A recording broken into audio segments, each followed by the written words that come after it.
My name is Nellis. I'm the Executive Director of the Lawndale Christian Legal Center. So I grew up in a northwest suburb of Chicago, Lake Zurich.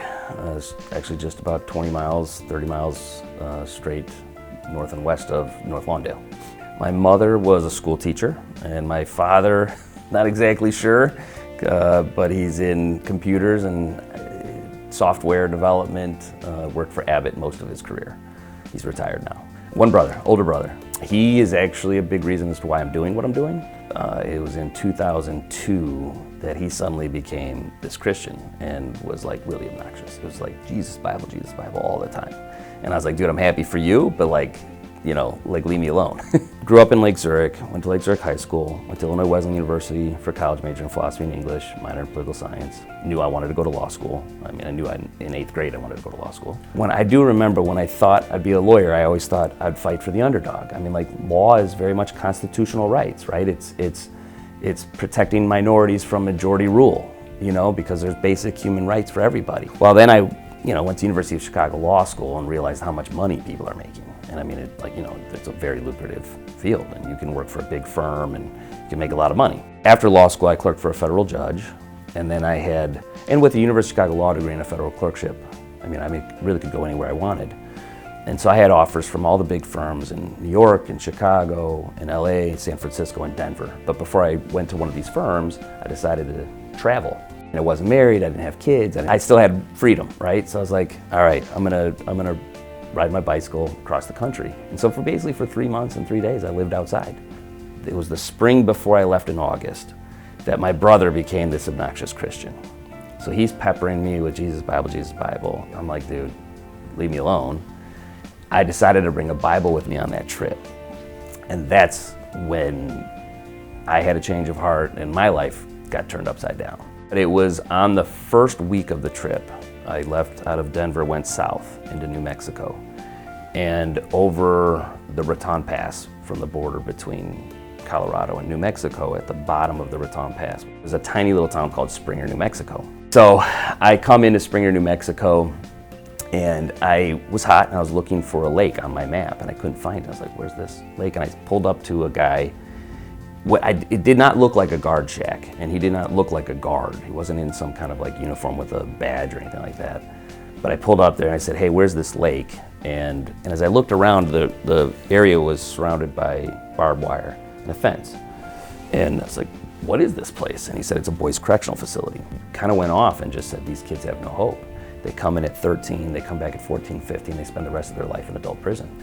And I was just like, we got to do something about this. And so I started to meet with people, pastors and other people with senses of calling, and made me feel less crazy. I was like, okay, it's other people that have experienced this and I'm not just the only one. And so I went to seminary school. So I practiced law on the side a little bit. Of course, I took the bar exam. I wasn't going to go through all that and not get licensed. Took the bar exam, practiced a little law on the side just to pay for seminary school, my tuition to seminary school. It was through seminary school that I met Lawndale Community Church.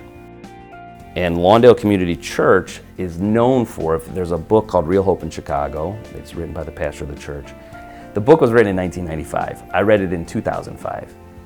And it was so good, the book, I was like, this can't be true. And so I decided I had to come to Lawndale to see for it myself. And what was shocking was the book was written in 1995. I read it in 2005.